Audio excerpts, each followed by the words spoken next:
안녕하세요. 스미다입니다. 오늘은 대장동 사건에 대해서 알아보겠습니다. 대장동은 성남시 분당구에 위치한 곳으로 판교에서 1.5km가량 남쪽에 있어 남판교라고 불리고요. 서울 강남권과 접근성도 좋아 애초에 여기가 강남권의 마지막 남은 금싸레기 땅으로 유명했다고 합니다.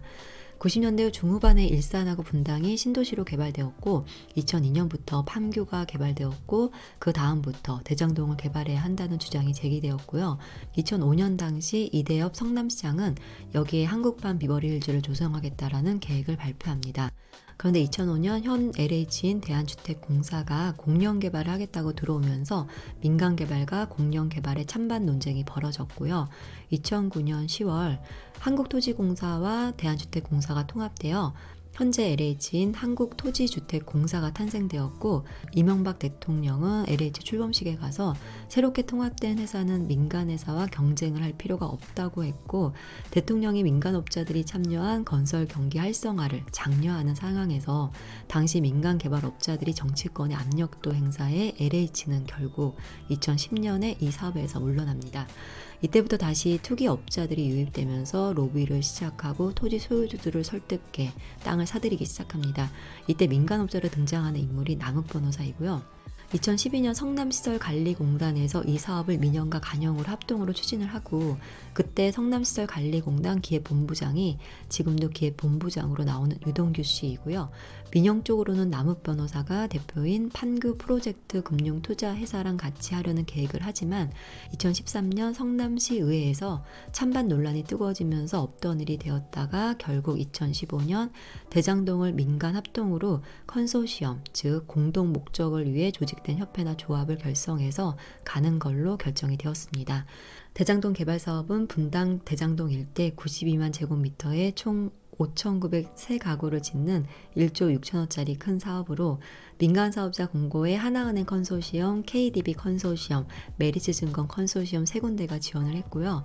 2015년 3월 하천대유가 포함된 하나은행 컨소시엄이 하루 만에 결정이 됩니다. 이렇게 컨소시엄이 구성이 되고 2015년 7월 성남도시개발공사는 대장동 개발사업의 시행사로 성남의뜰 주식회사라는 특수목적 법인을 만듭니다. 여기서 성남의뜰은 자산관리를 주식회사 하천대유 자산관리에게 맡기고 하천대유는 자회사로 천하동인이라는 회사를 설립합니다. 성남의뜰의 지분을 보면 성남도시개발공사가 50% 플러스 일주를 가져가고요. 그리고 컨소시엄에 들어왔던 하나은행, 국민은행, 기업은행, 동양생명, 하나자산 그리고 하천대유 자산관리, 천하동인 1호에서 7호 이렇게 지분을 나눠 가집니다. 하천대유 자산관리는 2015년 김만배 씨가 5천만 원을 출자해 만든 신생 시행업체이고요. 이 사업에서 3년간 577억 원의 배당금을 얻었고 그 자회사인 천하동인은 SK증권을 통해 투자 신탁 형식의 펀드이고 투자자인 천하동인 1호에서 7호는 이를 통해 총 3억 원을 투자해 3년간 3,463억 원의 배당을 받습니다. 이렇게 총 4,040억의 배당 수익이 발생됩니다.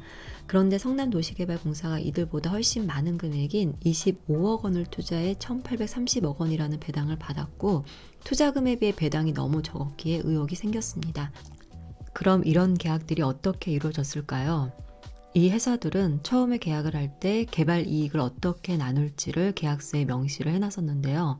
민간 공동 출자법인이 조성한 택지를 민간 출자자에게 우선 공급할 수 있도록 한 보금자리 주택 건설에 관한 특별법 시행령에 따라 성남의뜰은 대장지구 15개 블록 중 5개의 블록을 민간 출자자 전체 지분을 활용해 대규모의 땅을 싸게 산 뒤 민간 업자에게 공급을 했고 원래 우선 공급 택지는 지분이 클수록 공급 면적이 커지는 구조이지만 은행법상 금융회사들은 영업 외의 목적으로 부동산을 소유할 수 없게 돼 있어 주택 사업을 직접 할 수 없습니다. 즉 하나은행, 국민은행, 기업은행 등 하천대유를 제외한 민간 사업자는 금융회사들이었기 때문에 택지를 받아 개발할 수 없었던 것이고요. 애초부터 우선 공급 택지는 하천대유만을 위한 혜택이었던 셈이고 수의계약, 즉 출자자들이 동의하는 경우 한 회사가 모든 개발 택지를 독점할 수 있는데 모두 동의를 했다고 합니다. 하천대유는 이렇게 우선 공급 택지를 모두 받아 단독 시행을 했고 지분 1%로 5개의 블록을 얻어 대장동 전체 택지의 30%를 차지할 수 있었고 여기서 분양 수익으로 약 3천억 원을 벌었습니다. 하천대유가 택지를 수의계약 형태로 공급받은 것은 제도의 허점을 이용했을 뿐 법적으로는 문제가 없지만 민간 사업자 7곳 가운데 지분이 가장 적은 하천대유가 우선 공급 택지를 모두 차지한 것이 특혜라는 지적입니다. 그리고 원래 민간업자들에게는 어느 이상 벌지 못하게 하는 초과이익 환수제가 있는데요. 오히려 대장동 개발에서는 민간업자에게 이 제도를 넣지 않았고 성남도시개발공사 내부에서는 넣어야 된다고 보고를 했는데 당시 기획본부장이었던 유동규 씨가 이 조항을 삭제했다고 전해집니다. 이런 배경에는 2015년 3월 당시 초대 성남도시개발공사 사장이었던 항무성 씨가 갑자기 사퇴를 하는데요. 항무성 씨가 돌연 그만두자 유동규 본부장이 사장 직무 대행을 맡게 되었고 그러면서 성남의들 컨소시엄 선정도 하고 초과이익 환수제도가 빠진 주주 협약서를 쓰고 결정권자로 유동규 본부장이 역할을 하기 시작했다는 언론 보도가 있습니다. 또 주목해야 하는 것이 공영 개발을 하게 되면 땅을 쌍갑에 강제로 수용할 수 있지만 분양가 상한제가 있기 때문에 또 비싸게 팔 수는 없고요. 그런데 민간 개발을 하게 되면 강제 수용할 수 없어 토지 보상금이 굉장히 많이 들지만 분양가 상한제가 없어 비싸게 팔 수 있습니다. 이런 민간의 이점만 교묘하게 합쳐놔서 땅을 강제로 수용해 투자금을 줄였고 분양가 상한제 없이 비싸게 팔아서 수익이 극대화되었습니다. 이렇게 이익이 커지는 구조라면 더 환수를 했어야 한다는 지적이 있고요. 지금보다 더 환수를 할 수 있었는데 왜 그런 구조를 짜지 않았느냐는 의문이 제기되었습니다.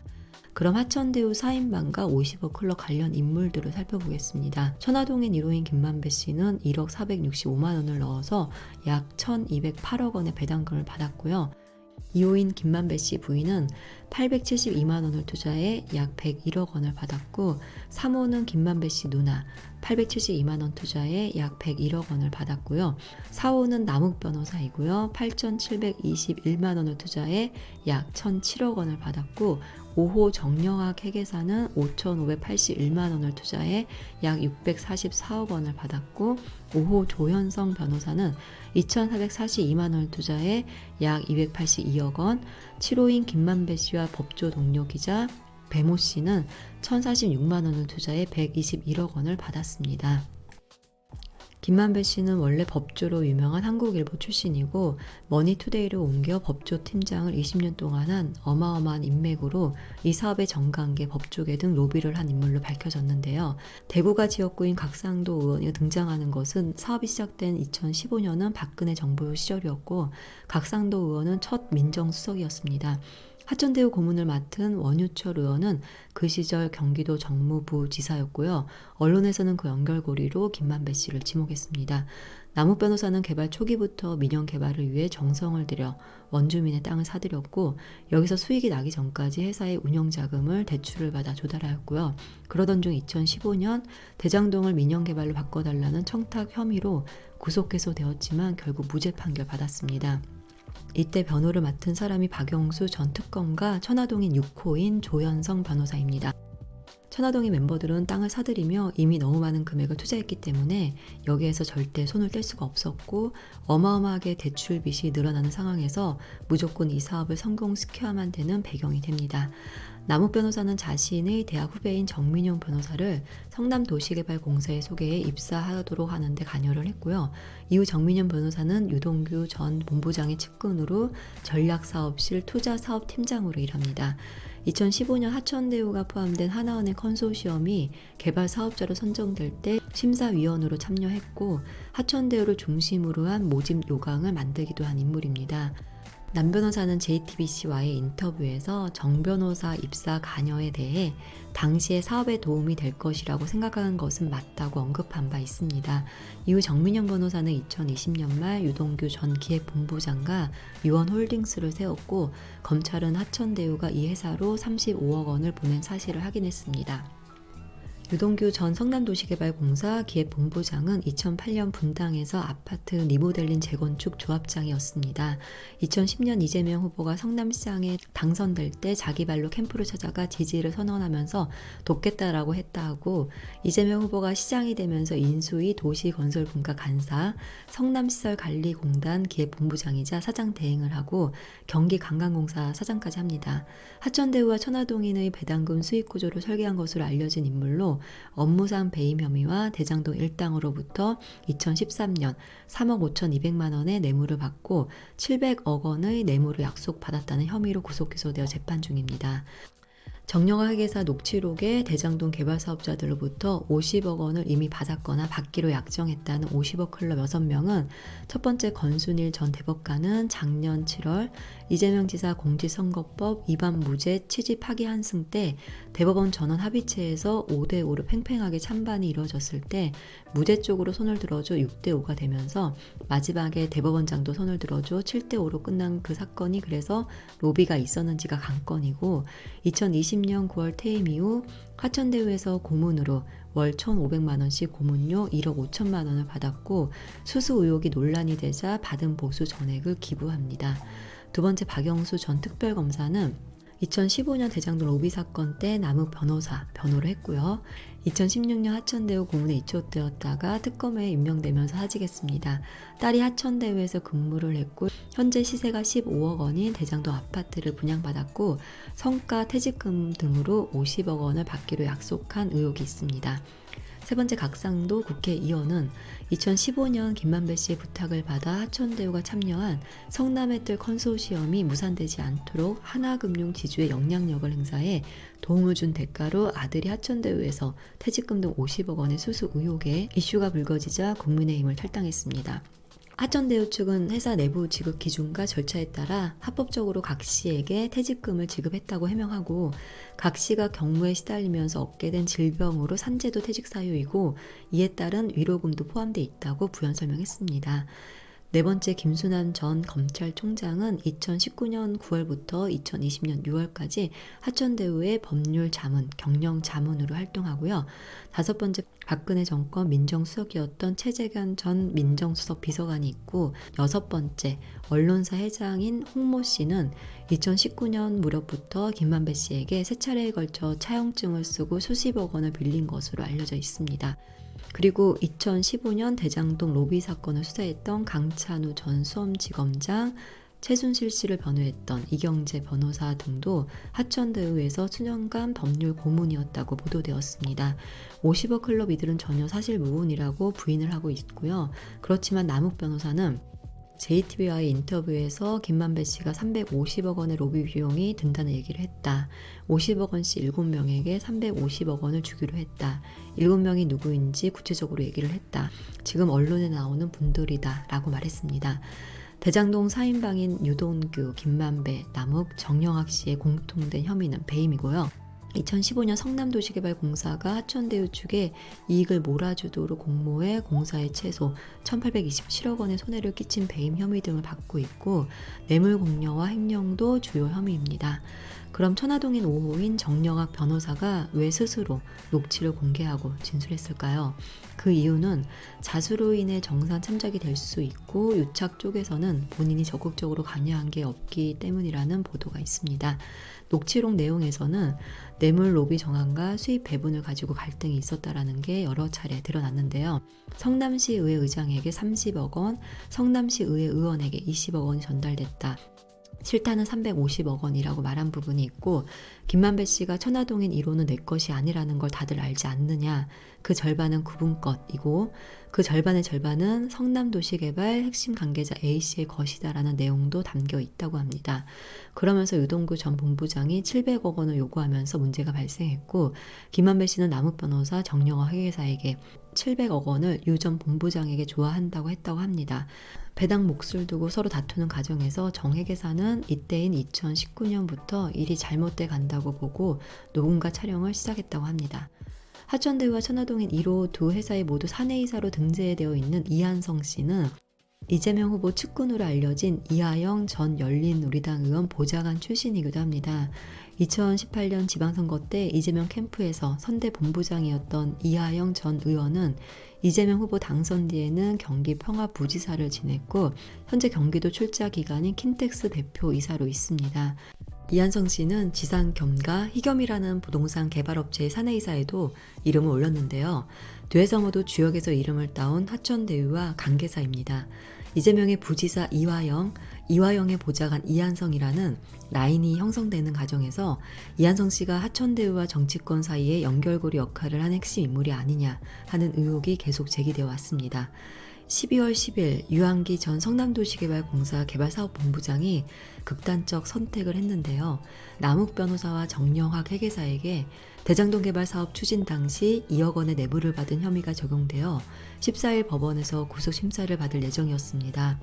2015년 당시 대장동 사업자 공모를 앞둔 시점에 성남도시개발공사 초대 사장인 황무성 씨를 찾아가서 사태를 종용했던 인물로 여러 차례 언론에 녹취 음성이 보도되면서 알려지기도 했었는데요. 녹취 내용을 보면 2015년 2월 유한기 씨가 시장님 명 받아 사는 것 아니냐, 왜 그렇게 모르십니까? 이렇게 버틸까봐 정정긍긍하고 있다고 말하니 황무성 씨가 당신이 엄청난 역할을 맡았구나. 보니까 그렇지 정진상 실장이나 유동규가 직접 말은 못하겠고 이렇게 대답합니다.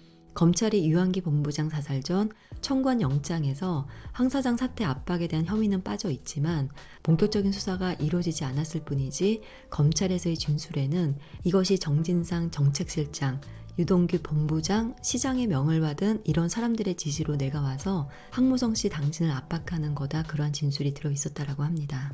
만약 이것이 본격적인 수사가 되었다면 한 번도 안 되었던 바로 윗선으로 올라가는 것이고 그것의 핵심 인물이었습니다. 또 다른 극단적 선택을 한 김문기 성남도시개발공사 개발 1처장이 지난 21일 오후 8시 30분 성남도시개발공사 사무실에서 숨진 채 발견이 되었는데요. 부검 결과 국가수에서는 질식사로 추정이 되고 고인 행적 등을 봤을 때 타살 혐의점이 없다고 밝혔고 현재까지 유서는 발견되지 않고 있습니다. 김문기 처장이 시신이 발견되기 약 6시간 전인 21일 오후 2시경 이성문 전 하천대유 대표가 사무실에 찾아왔고 김문기 처장은 사무실로 들어오던 이성문 전 대표에게 나가라고 손짓을 하면서 만남을 거부한 것으로 전해지고 있습니다. 이 전 대표가 왜 김문기 처장을 찾아왔는지, 왜 만나주지 않았는지, 김문기 처장의 죽음과 관련이 있는지 많은 사람들이 의문을 제기할 수밖에 없는 상황인데요. 두 사람 모두 대장동 특혜 의혹과 관련해서 참고인 신분으로 검찰 조사와 경찰 조사를 받았던 인물입니다. 이성문 전 하천대유 대표는 지난 9월에 대장동 사건이 불거지면서 대표직에서 물러났지만 퇴직한 것은 아니어서 자리를 유지하고 있었고 이분은 하천대유에 2015년부터 지금까지 계속 있었기 때문에 대장동 개발에 관해서는 매우 잘 아는 인물이고 유일하게 구속되지 않은 분이고요. 구속된 사인방과 매우 친한 사이라고 전해집니다. 지금 현재 하천대유가 갖고 있는 아파트 개발 중에 아직도 준공이 안 된 게 3,000세대가 남아있고 이걸 자기가 책임지고 해야 되는 상황이었습니다. 김문기 처장은 이분들하고 의견이 다르다고 밝혔는데요. 초과이익 환수 조항이 하천대유와 성남도시개발공사 사업 협약서에서 최종적으로 빠졌고 이 때문에 하천대유가 어마어마한 천문학적인 이익을 챙기게 된 것에 김문기 처장은 본인이 팀원들과 초과이익 환수 조항을 사업 협약서에 반드시 넣어야 된다고 의견을 제시했지만 이게 묵살되고 결국 초과이익 환수 조항이 서류에서 삭제되었다라고 지난 10월 연합뉴스 인터뷰에서 밝힌 바 있습니다. 김문기 처장의 유족 측은 초과이익 환수 조항과 관련한 중요한 이야기를 기자들 앞에서 밝혔는데요. 김문기 처장 동생은 초과이익 환수 부분에 대해서 그것 때문에 유동규 전 본부장과 다툼이 있었고 거기서 뺨까지 맞은 걸로 가족들이 들었고 저희 형이 극단적 선택이란 걸 하였지만 사실상 저희 유족들은 극단적 선택을 시킨 것으로 느껴지고 있습니다. 라고 했습니다. 이재명 후보는 10월 국정감사에서 유동규 씨와 최근에 통화를 한 적이 없다고 하면서 유동규 씨 압수수색 당시 유동규 씨가 자살을 하려고 약을 먹고 침대에 드러누워 있었다라고 말합니다. 이에 유동규 씨만 알 수 있을 상세한 내용을 어떻게 아냐고 질문하자 제 가까이에 있는 사람들과 아는 사이 아니겠어요? 라고 하고 누가 보고해 주셨어요? 라고 묻자 잘 기억이 안 납니다. 라고 대답을 회피했습니다. 이 무렵 언론에서는 압수수색 전 유동규 씨가 집 밖으로 던진 휴대폰에서 이재명 후보 최측근으로 알려진 이재명 후보 캠프 비서실 부실장인 정진상 씨와 통화했다는 정보를 입수하고 정진상 씨에게 사실 확인을 요청하니 정 부실장은 허위 억지 주장이라며 선거에 악영향을 미치려는 의도라고 강하게 반발했는데요. 나중에 통화 사실이 드러나자 엄중한 상황이라서 그렇게 대응할 수밖에 없었다라고 거짓말을 한 사실을 인정했습니다. 유동규 씨도 극단적 선택을 하려 했고 유한기 전 본부장, 김문기 처장 모두 극단적 선택을 한 한 상황에서 이렇게 여러 명이 죽어야 하는 이유가 뭔가, 도대체 뭐가 숨겨져 있길래 라는 의문이 자연스럽게 제기되고 있습니다.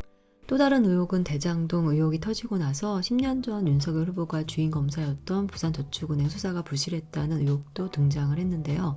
부산저축은행 사건은 2009년부터 2011년도에 벌어진 불법 대출 6조 1천억 원에 이르는 거대 금융비리로 2011년 부실 대출로 인해 부산저축은행을 필두로 저축은행들은 영업 정지를 당하고 예금자들은 돈을 찾지 못하는 사태가 벌어졌는데요. 447억 원의 불법 대출된 전남 순천 왕지동 아파트 시행사업, 770억 원이 부실 대출된 경기도 용인 수지 상년동 사업, 6,150억 원의 인천 효성동 도시개발사업, 1,800억 원의 대장동 사업 등이 있고, 검찰 수사를 통해 이 사업과 관련된 정관계 인사금융 브로커, 시행사 대표, 부산저축은행 전 현직 임원 등 3,387명을 불러 조사해 117명이 기소되었지만 대장동 사업만 기소해서 제외됩니다. 남욱 변호사가 대표인 판교 프로젝트 금융투자회사의 전신인 C7의 대표였던 이강길 씨가 대장동 사업 초기 부산저축은행으로부터 1,155억 원의 대출을 받았고, 이 씨는 대출 과정에서 부산저축은행 박연호 회장의 친인척이자 정영학 회계사의 대학 후배인 조모 씨에게 알선 대가로 10억 3천만 원을 준 정황이 드러났지만 불기소됩니다. 그때 당시 조모 씨를 변호했던 사람이 박영수 전 특검이고, 박 전 특검을 조모 씨에게 소개해준 사람이 김만배 씨라고 합니다. 참고로 2016년 박근혜 최순실 국정농단 시 박영수 특검 때 윤석열 후보를 특검 수사팀장으로 추천했던 사람도 김만배 씨라고 하고, 2019년 윤석열 후보 아버지가 매각한 서울 서대문구 연희동 단독주택을 매수한 사람은 김만배 씨 누나이자 천화동인 사모인 김모 씨라고 합니다.